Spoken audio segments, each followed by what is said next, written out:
Hello friends, welcome to M K study point channel. दोस्तों, आपका अपने इस यूट्यूब चैनल पर एक बार फिर से स्वागत है। दोस्तों, आज हम डिस्कस करने वाले हैं सीटेट के बारे में। जो सीटेट का पेपर हुआ था 30/12/2021 को, यानी कि 30 दिसंबर को जो पेपर हुआ था पहली शिफ्ट में, उसके बारे में। तो देखिए, यहाँ पे जो टॉपिक हम डिस्कस करने वाले हैं वो हमारा होगा साइकोलॉजी, यानी कि सीडीपी। तो चलिए सीडी के ऊपर बात कर लेते हैं। इससे पहले एक रिक्वेस्ट करना चाहते हैं फ्रेंड्स, अगर आप चैनल पर नए हैं तो चैनल को सब्सक्राइब जरूर कर लें। Thank you. तो चलिए फ्रेंड्स, हम बात कर लेते हैं। आप जो पहला क्वेश्चन है हमारा, कि सामान्य कक्षा में विशेष आवश्यकता वाले बच्चों को शामिल करने का उद्देश्य प्राप्त करने के लिए अध्यापक को क्या करना चाहिए। समावेशी जो क्लास होती है उसमें 2 या 2 से अधिक प्रकार के बच्चे शामिल होते हैं, चाहे वो पिछड़े वर्ग के हों, चाहे वो किसी रूप से दिव्यांग हो। उनके साथ अगर बच्चे शामिल हों तो टीचर को क्या करना चाहिए, वही चीज़ हमें पूछा गया है कि इंक्लूसिव एजुकेशन में टीचर को क्या करना चाहिए। तो देखिए, पहला ऑप्शन यहाँ पे दिया गया है पहला क्वेश्चन का, कि बालक विशेष के मजबूत पक्ष, रुचियों और आवश्यकताओं की पहचान करना।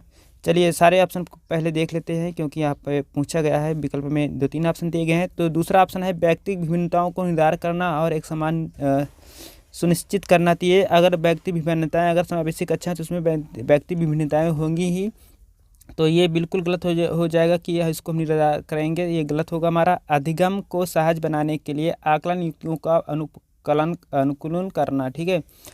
प्रत्येक के लिए व्यक्ति शिक्षा योजना बनाना, सही बात है। तो यहाँ पे पहला, तीसरा, चौथा जिस विकल्प में देखिए, यहाँ पे दूसरा विकल्प हमारा सही हो जाएगा। चलिए बात करते हैं दूसरे क्वेश्चन पर। थोड़ा सा तेज चलते हैं फ्रेंड्स, ताकि यहाँ पे ज़्यादा टाइम ना लगे। निम्नलिखित में से कौन से अध्यापक अकादमिक अधिगम समय को बढ़ाने में प्रभावशील होंगे। चारों क्वेश्चन पढ़ते हैं। वह अध्यापक जो अपने विद्यार्थियों को बताती है कि उन्हें कोई गतिविधि कब तक पूरी कर लेनी है और दूसरी क्रिया में जाने के समय संगीत की धुन बजा देती है। चलिए आगे देख लेते हैं। वह अध्यापक जो अपने विद्यार्थियों से अपेक्षा करता है कि वे एकदम सीधे बैठें और अपना पूरा ध्यान सापट पर नकल उतारने में पर रखें। तो देखिए, यहाँ पे वह अध्यापक जो अपने विद्यार्थियों से अपेक्षा करते हैं कि एकदम सीधे बैठें और अपना पूरा ध्यान सापट में नकल उतारने पर रखें। तीसरा ऑप्शन देख लेते हैं। वह अध्यापक जो नियमित रूप से कोई गतिविधि करती है दूसरे की सुविधा के लिए उस गतिविधि को रोक देती है और वह पुनः गतिविधि करवाती है। चौथा ऑप्शन पूछा गया, वह अध्यापक जो कक्षा में अनुशासन बनाए रखने में केंद्रित है। जब भी वह देखती है कि उसके विद्यार्थी दिए गए अनुसार कार्य नहीं कर रहे हैं तो वह उन्हें फटकारती है। देखिए, यहाँ पे ये तो बिल्कुल ही गलत हो जाएगा। तो ये जो है पुनः गतिविधि करवाती है या दूसरे की सुविधा के लिए उसे गतिविधि रोक देती है, ये भी गलत हो जाएगा। तो हमारा यहाँ पे देखिए यही वाला सही होगा। ये तो पूरी तरीके से गलत है, ठीक है। तो जब तो पॉजिटिव यही है, तो हमारा दूसरे का 1 जो है सही होगा। बात करते हैं फ्रेंड्स हम तीसरे क्वेश्चन के बारे में। स्टेटमेंट दिया गया है कि बच्चों के भाषाई विकास के लिए, ध्यान देना, बच्चों के भाषाई विकास के लिए प्राथमिक स्तर की कक्षाओं में मुद्रित प्रवेश। देखिए, मुद्रित प्रवेश मतलब समझिए कि यहाँ पे अच्छा प्रवेश आवश्यक है। कारण आर दिया गया है कि भावनाओं को अधिगम में महत्वपूर्ण भूमिका होती है, सही बात है। तो यहाँ पे ए और दोनों सही हैं। आर जो है सही व्याख्या करता है कि तीसरा ऑप्शन हमारे तीसरे का सही हो जाएगा। चलिए फ्रेंड्स, बात करते हैं चौथे क्वेश्चन के बारे में, कि अध्यापक किस तरह से रचनात्मक चिंताओं को पोषित करता है। शिक्षार्थियों पर सतत रूप से निगाह रखना।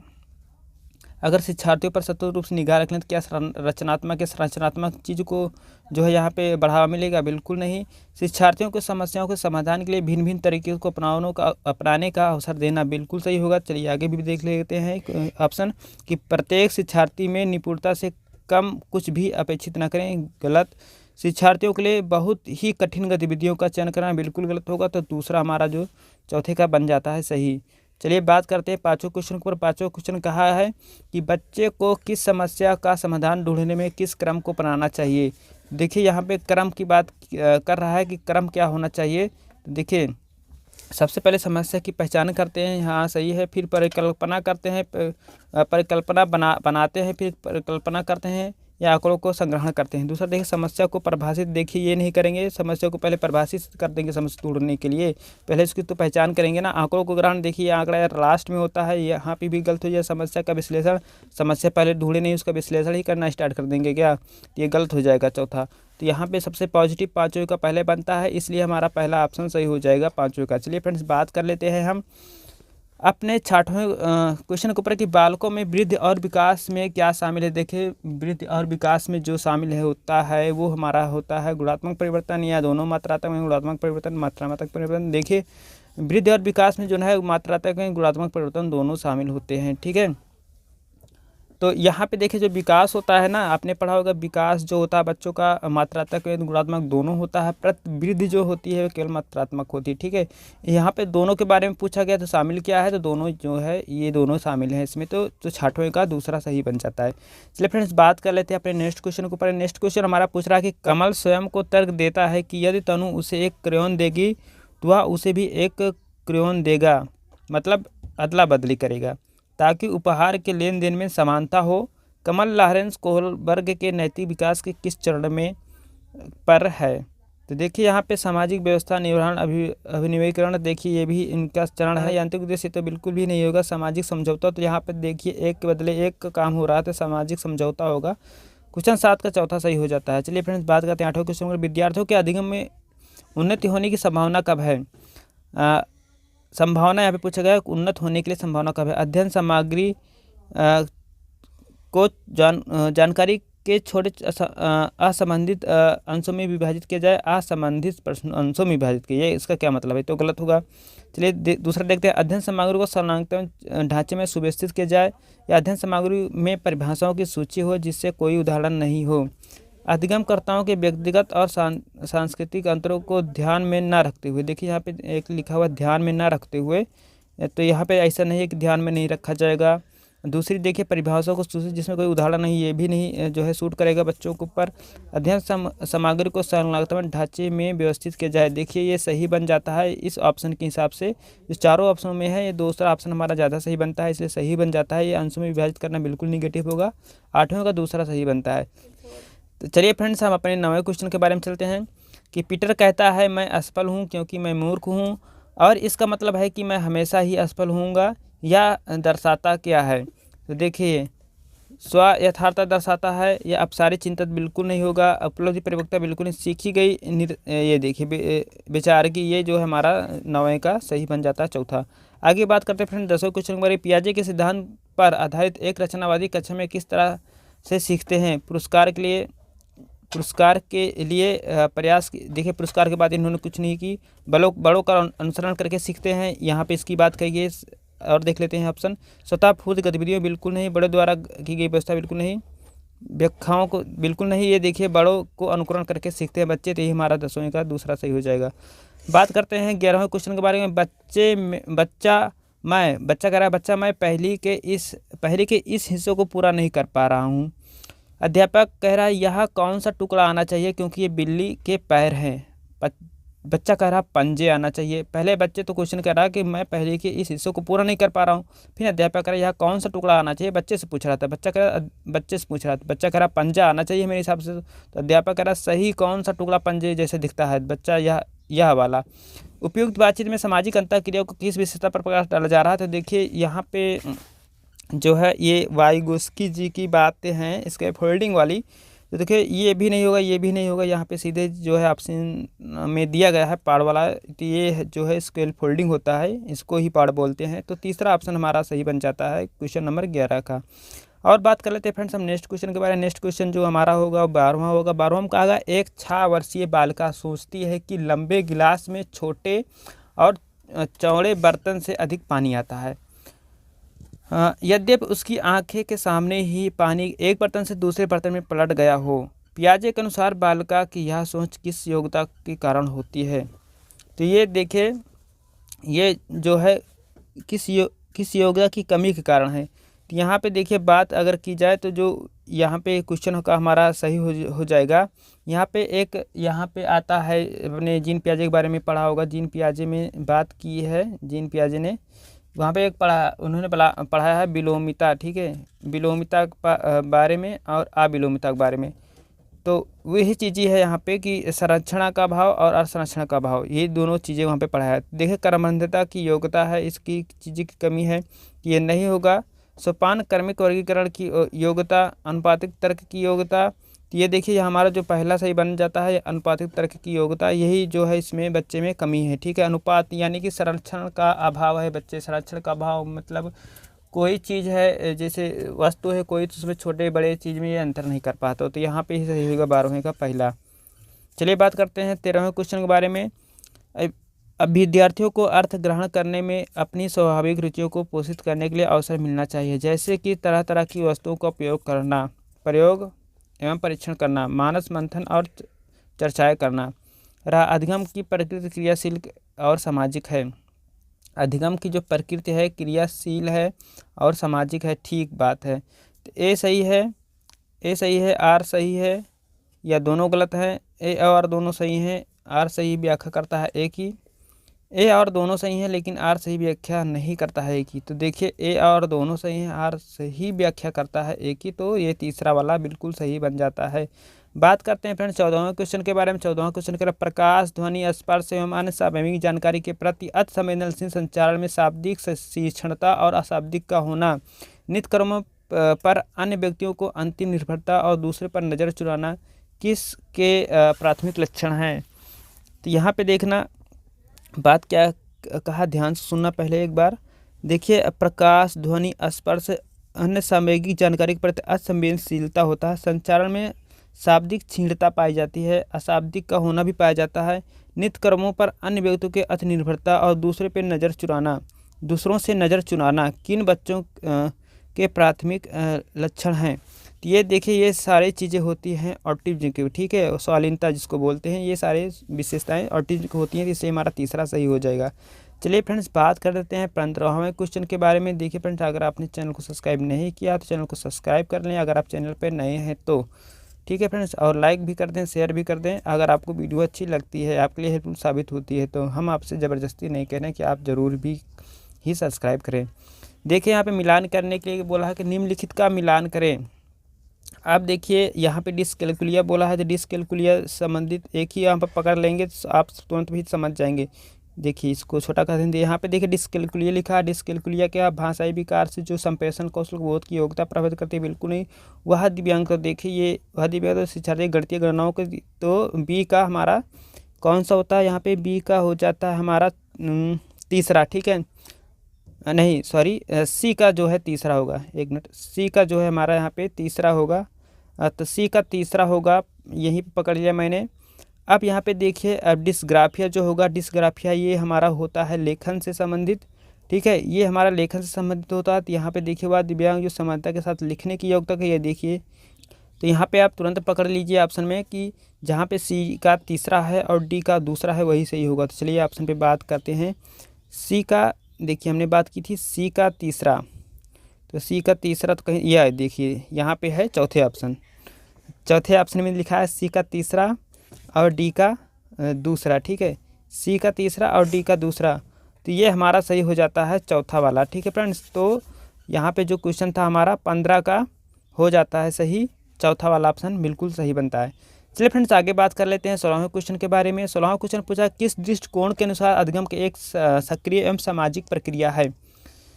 तो देखिए यहाँ पे सामाजिक संरचनावाद के अनुसार जो है एक सक्रिय एवं सामाजिक प्रक्रिया है, यही हमारा सही हो जाएगा पहला। बात करते हैं 17वें क्वेश्चन के बारे में। 17वां क्वेश्चन कह रहा है जब हरजोत को अपने प्रदत्त कार्य में सितारा नहीं मिलता तो वह बहुत परेशान हो जाती है। अपने काम के संदर्भ में दी गई किसी भी आलोचनात्मक टिप्पणी के प्रति वह रक्षात्मक रुख अपनाती है। इस संबंध में निम्नलिखित में से कौन सा उपागम सबसे अधिक प्रभावकारी होगा? सितारा मतलब कि जो कार्य उसको दिया जाता है, अगर कार्य अच्छा करती है तो टीचर के द्वारा या घर के द्वारा उसे प्रोत्साहन मिलता है, यानी कि कुछ ना कुछ उसे गिफ्ट मिलता है, उसके लिए ही यहाँ पे जो है सितारा का वर्ड यूज किया गया है। अगर उससे नहीं मिल पाता है तो यहाँ पे दिया गया है कि आप अपने काम के संदर्भ में दी गई किसी भी आलोचनात्मक टिप्पणी के प्रति वह रक्षात्मक रूप प्रति, मतलब कि अगर वह नहीं पाती है तो जो कुछ आलोचनात्मक जो गलत नीतियाँ या उल्टा सीधे जो बोले जाती है उसे वो बचना चाहती है। इसी के बारे में यहाँ पर पूछा गया कि वो जो है उपागम क्या है। उसे रचनात्मक प्रस्फुट न देना और काम में दोहराने के लिए कहना। आगे देखते हैं उसके किसी भी तरह की प्रस्फुट न देना, तो ये बिल्कुल भी गलत होगा कि किसी तरह का उसको प्रस्फुट नहीं देंगे। यह सुनिश्चित करना कि उसके हर प्रदत्त कार्य में सितारा मिले जिसे वह परेशान ना हो। तो देखिए जब स्किनर का आपने चैप्टर पढ़ा होगा तो वहाँ पे कहा गया है कि सतत पुनर्बलन नहीं देना चाहिए। सतत पुनर्बलन से क्या होता है, बच्चों की आदत पड़ जाती है। तो यह सुनिश्चित करना कि उसे हर प्रदत्त कार्य में सितारा मिले, ये जो है नहीं है, ठीक है। तो यहाँ पे देखिए यहाँ पे पूछा गया कि उपागम सबसे अधिक प्रभावी होगा, ठीक है। ये पूछा गया है, तो यहाँ पे उसी को ध्यान देकर क्वेश्चन को आंसर देना है। यह सुनिश्चित करना कि उसके किसी प्रदत्त कार्य में कोई सितारा या पुरस्कार न मिले जिससे कि उसकी आदत ना पड़े। देखिए ये भी गलत है, तो सबसे जो ज़्यादा पॉजिटिव आंसर है हमारा, वो हमारा पहला है। ठीक है, ये अगर हम किसी कार्य में उसको हम सितारा या ये सब नहीं देंगे गिफ्ट वर्ड, बच्चे जो है उस पर नकारात्मक प्रभाव पड़ता है। तो हमारा जो सही हो जाएगा 17वें का पहला सही होगा। चलिए फ्रेंड्स, बात करते हैं 18वें क्वेश्चन पर। निम्नलिखित में से कौन सा कारक भौतिक एवं सामाजिक दुनिया का जटिल शक्तियों को संबोधित करता है जो कि बालकों के अनुभव के उसके विकास के दौरान प्रभावित करता है? तो यहाँ पे देखिए प्रकृति है जो सबसे बढ़िया कारक है, सबसे बड़ा कारक है, भौतिक एवं सामाजिक जटिलताओं शक्तियों को संबोधित करता है। ये हमारा चौथा वाला सही हो जाएगा। बात करते हैं फ्रेंड्स 19 वाला क्वेश्चन का। निम्नलिखित में से कौन सी रणनीति कक्षा में सुविधा वंचित समूह में आने वाले बच्चों को शामिल करने के लिए प्रभावशील नहीं होते हैं? तो यहाँ पे देखिए समावेशी कक्षा की बात कर रहा, परंतु हमें नेगेटिव क्वेश्चन पे ध्यान देगा, जो नेगेटिव होगा वही सही रहेगा। समूह क्रमबद्धता के आधार पर पृथक पृथक बैठने की व्यवस्था, कक्षा में होने वाली चर्चाओं में शामिल होने के अवसर देना सही होगा। विद्यालय की सभी गतिविधियों में सहभागिता सुनिश्चित करना सही। बच्चों की उपस्थिति और ठहराव की नियमित मॉनिटरिंग सही होगा। यहाँ पर समूह क्रमबद्धता के आधार पर पृथक पृथक बैठाने की जो क्षमता है ये हमारा गलत हो जाएगा, तो ये सही हो जाएगा। ठीक है, तो हमारा जो 19 का है, 19 का हमारा पहला वाला ऑप्शन सही हो जाएगा, क्योंकि निगेटिव पूछा है तो निगेटिव जो है यही है। ठीक है, नेगेटिव हमारा पहला वाला ही है, तो पहला वाला सही हो जाएगा। आगे बात करते हैं फ्रेंड्स 20 क्वेश्चन के ऊपर कि हार्वर्ड गार्डन के बहुविध सिद्धांत के अनुसार यदि किसी व्यक्ति में दूसरे के अभिप्राय, भावनाओं और व्यवहार को समझने की योग्यता है तो उसे निम्नलिखित में से कौन सी बुद्धि कहा जाएगी? देखिए जो यहाँ पे हार्वर्ड गार्डन ने बात की है अंतर्वैयक्तिक बुद्धि। ठीक है, ये हमारा सही हो जाएगा दूसरा। ठीक है, हार्वर्ड गार्डन, क्योंकि सामाजिक बुद्धि के बारे में उन्होंने बात नहीं की है। ठीक है, तो चलिए फ्रेंड्स हम यहाँ पे आगे देख लेते हैं अपने किस क्वेश्चन के बारे में। जब कोई विद्यार्थी परीक्षा में असफल होता है या होती है तो इसका क्या अर्थ है? बालक ने उत्तर अच्छी तरह से याद नहीं किया, अभिभावक असफल हो गए, उन्हें पालक के अतिरिक्त सूक्ष्म ट्यूशन प्रभाव करना चाहिए, बालक विद्यालय में पढ़ने योग्य नहीं है, या व्यवस्था की असफलता है। देखिए ये बिल्कुल ही गलत है, या व्यवस्था की असफलता है। चौथा वाला हमारा सही हो जाएगा। बात करते हैं 22वां की राष्ट्रीय शिक्षा नीति 2022 के अनुसार क्या होना चाहिए? को प्रोत्साहित करने के लिए उपयोग करना चाहिए अनुभव जनित और अधिगम संरचनात्मक चिंतन, या देखिए ये एक कहानी ये याद करने वाला, तो यहाँ से ही गलत हो जाएगा। ये वाला हमारा दूसरा वाला सही बनता है 20-22 का। बात करते हैं फ्रेंड्स 23 क्वेश्चन के बारे में कि लेव वायगुसी का संज्ञानात्मक विकास का सिद्धांत किससे संबंधित है? संज्ञानात्मक विकास का जो सिद्धांत है वो हमारा किससे संबंधित है? यहाँ पे देखिए व्यवहारवादी दृष्टिकोण, मनोयोगिक दृष्टिकोण, सामाजिक संस्कृति दृष्टिकोण से, ऐतिहासिक। तो देखिए तीसरा ही हमारा सही हो जाता है, सामाजिक संस्कृति सिद्धांत जो है लेव वायगोत्स्की ने दिया है। आगे बात करते हैं 24 क्वेश्चन के बारे में। एक बालिका कूदना सीखने से पहले चलना और उछलना सीखती है। यह जो है विकास के किस सिद्धांत को दर्शाता है? विकास की प्रगति सततगामी नहीं है, तो बिल्कुल ये जो है हमारा गलत होगा। विकास जो है निरंतर चलती है। परिपक्वता और अनुभव दोनों विकास को प्रभावित करते हैं। परिपक्वता और अनुभव दोनों विकास को प्रभावित करते हैं। विकास पूर्ण अनुमानित प्रतिमानों का अनुकरण करता है। विकास के सभी आयाम पारिस्थितिक, देखिए ये वाला हमारा ज़्यादा सही बन गया। ठीक है, विकास के सभी जो आयाम होते हैं वो आपस में संबंधित होते हैं, चाहे वातावरण हो, चाहे सांस्कृतिक हो उसका, चाहे वो घर के परिवेश हो। ठीक है, तो सभी जो है यहाँ पे संबंधित होते हैं। इसमें से कोई इफेक्ट पड़ेगा तो सारे जो है बच्चे का जो विकास होगा उस पर भी इफेक्ट पड़ेगा, तो यही वाला हमारा सही हो जाता है चौथा। 24 का चौथा। 25वें क्वेश्चन की बात करते हैं। 25वां क्वेश्चन कह रहा है कि निम्नलिखित में से कौन से बच्चे के सामाजिकरण की प्राथमिक संस्थाएं हैं? तो पास पड़ोस एवं शिक्षा, स्कूल एवं पास पड़ोस, परिवार एवं संचार माध्यम, परिवार एवं पास पड़ोस। चौथा क्वेश्चन हमारा 25 का सही होगा, विकल्प 4। आगे फ्रेंड्स बात कर लेते हैं 26 क्वेश्चन के बारे में कि अध्यापक को उदाहरण देते हुए महिलाओं के नर्स व देखभाल दिखाने में तथा पुरुषों को डॉक्टर या पायलट दिखाने में। देखिए एकदम आसान सा क्वेश्चन, हर एक पेपर में लगभग एक क्वेश्चन पूछे गए हैं, तो जेंडर रूढ़िवादिता को दिखाता है, तो 26 का तीसरा सही हो जाता है। बात कर लेते हैं 27वें क्वेश्चन के बारे में कि एक अध्यापक को बहुत अधिक अपेक्षाएं किससे रखनी चाहिए?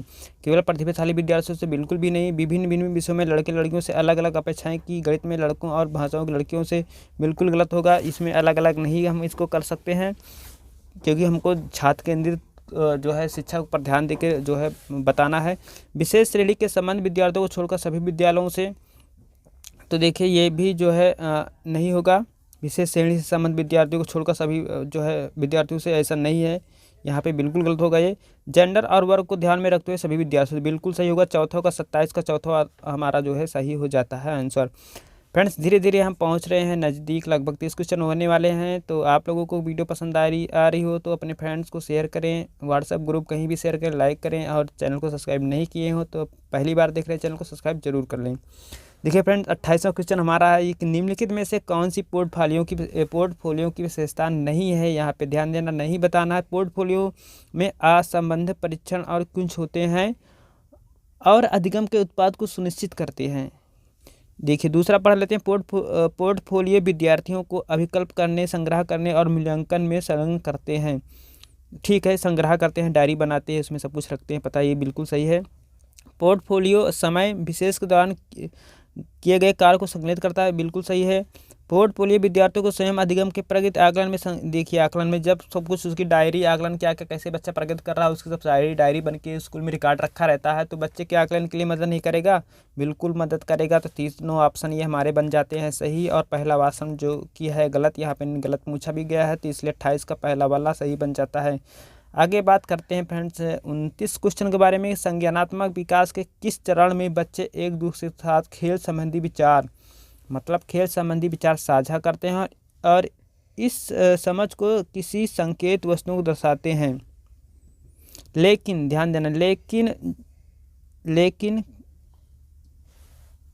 कहाँ गया, इस समझ को किसी संकेत वस्तुओं को दर्शाते हैं, सुदृढ़ करते हैं, लेकिन संरक्षण करने में अक्षम है। देखिए जो हमारा संरक्षण जो पाया जाता है बच्चे में, जो संरक्षण बच्चे कर लेते हैं, मतलब छोटी और बड़ी आकृति, कोई आकृति में कोई परिवर्तन हो जाए उसको जो है फिर से उसमें परिवर्तन ले आएँ, फिर से उसको जो है पहले वाले में उसको कन्वर्ट कर लें बच्चे, तो उसमें उसको बोला जाता है संरक्षण। मतलब कि छोटी बड़ी चीज़ों का उनको जानकारी है, आकृति की भी उनकी जानकारी है कि कैसे बना और कैसे त्रिभुज बना और कैसे त्रिभुज से जो है समकोण कैसे बन पाएगा, तो वो जो होता है संरक्षण होता है। ठीक है, वो होता है हमारा संरक्षण। लेकिन यहाँ पे जो संरक्षण होता है वो हमारा होता है मूर्त संक्रियात्मक अवस्था में। किससे? मूर्त संक्रियात्मक अवस्था में, यानी कि औपचारिक अवस्था से पहले जो होती है वो मूर्त संक्रियात्मक अवस्था होती है, वो होता है ये मूर्त संक्रियात्मक अवस्था हमारी में तीसरी अवस्था होती है। और जो हमारी इसके पहले की जो अवस्था होती है वो हमारी होती है पूर्व मूर्त संक्रियात्मक अवस्था। ठीक है, इससे पहले की पूर्व मूर्त संक्रियात्मक अवस्था, इसमें जो है संरक्षण करने में बच्चे असक्षम होते हैं। ठीक है, इसमें संरक्षण करने में असक्षम होते हैं, परंतु इसमें जो है सक्षम हो जाते हैं। इसलिए 29 का जो हमारा सही हो जाता है वो चौथा वाला बिल्कुल सही होगा कि संज्ञानात्मक विकास के किस चरण में बच्चे एक दूसरे के साथ खेल संबंधी विचार साझा करते हैं, इस संबंध को किस संकेत वस्तुओं को दर्शाते हैं, सुदृढ़ करने के लेकिन संरक्षण करने में असक्षम होते हैं। तो ये हमारा बिल्कुल चौथा ही सही हो जाएगा। बिल्कुल ये कन्फर्म क्वेश्चन है, कन्फर्म का 29 का चौथा ही सही बनेगा। फ्रेंड्स हम लास्ट क्वेश्चन पे पहुंच गए। लास्ट क्वेश्चन हमारा कहा गया है कि वह शिक्षिका जो यह मानती है कि उसकी कक्षा का प्रत्येक छात्र, अच्छा वह टीचर जो यह मानती है कि उसकी कक्षा का प्रत्येक छात्र अधिक अध्ययन करने में अपना प्रदर्शन सुधारने में सक्षम है। अच्छा, कॉन्फिडेंस है, मतलब बच्चों के ऊपर उन टीचर को अपने बच्चों के ऊपर कॉन्फिडेंस है कि प्रत्येक छात्र जो है हमारे क्लास के, हमारे स्कूल के, वो जो है अपना प्रदर्शन सुधारने में सक्षम है। बच्चे की सफलता का श्रेय किसको देती है?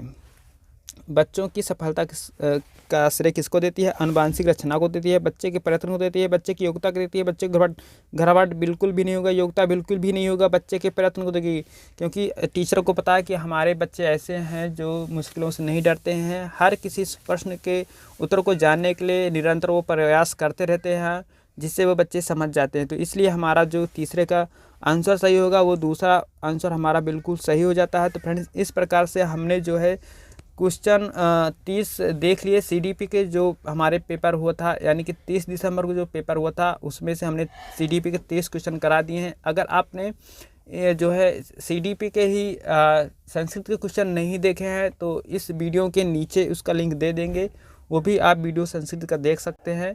30 दिसंबर का उसको भी मैंने सॉल्व कराया है, या इंड स्क्रीन में आपको लास्ट में जो है इस वीडियो के लास्ट में उसका लिंक आपको मिल जाएगा, वहाँ से भी आप देख सकते हैं। फ्रेंड्स तो आप जो है दोनों वीडियो देख लें और अपना ज़रूर मिला लें कितना सही बना। इसमें जो है सीडीपी में बताते चलें कि आपको 30 क्वेश्चन सॉल्व कराए, इसमें से एक में थोड़ा सा कन्फ्यूजन हमको लगा था जो वो गलत हो सकता है, तो इसलिए ज़्यादा इसे दिल में ना लें। एक नंबर इधर उधर हो सकता है, बाकी सारे क्वेश्चन जितने हमने बताए उत्तर सब सारे बिल्कुल सही है। तो फ्रेंड्स मिलते हैं नेक्स्ट वीडियो में। अगर आपने चैनल पे नए हैं, पहली बार देख रहे हैं, तो चैनल को सब्सक्राइब जरूर करें ताकि आपका नेक्स्ट वीडियो का नोटिफिकेशन मिल जाए। धन्यवाद फ्रेंड्स।